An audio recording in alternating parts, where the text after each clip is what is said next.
Cette semaine, l'éclaireur du Gâtinais se met au vert.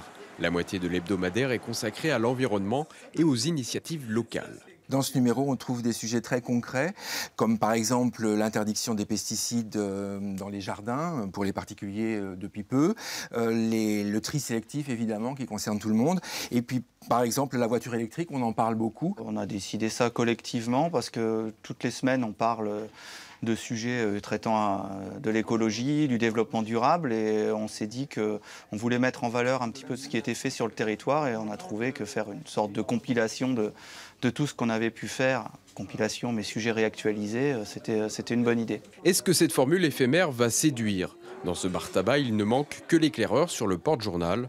Problème d'approvisionnement le jour de notre tournage. Aux grandes dames des fidèles lecteurs. J'ai toujours acheté l'éclaireur, mes parents aussi.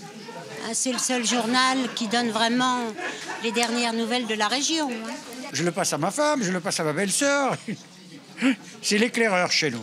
Avec ce numéro spécial, les 5 journalistes tentent de se renouveler et toujours entretenir cette proximité avec leurs lecteurs. Plus le journal est proche du quotidien des gens, plus il a des chances de continuer à plaire, à apporter quelque chose.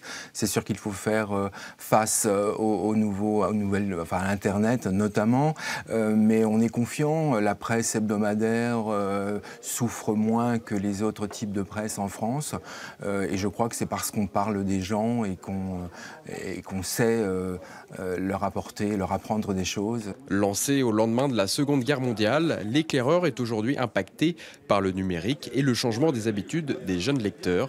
Limiter la baisse des ventes papier, c'est le défi de la rédaction, chaque semaine.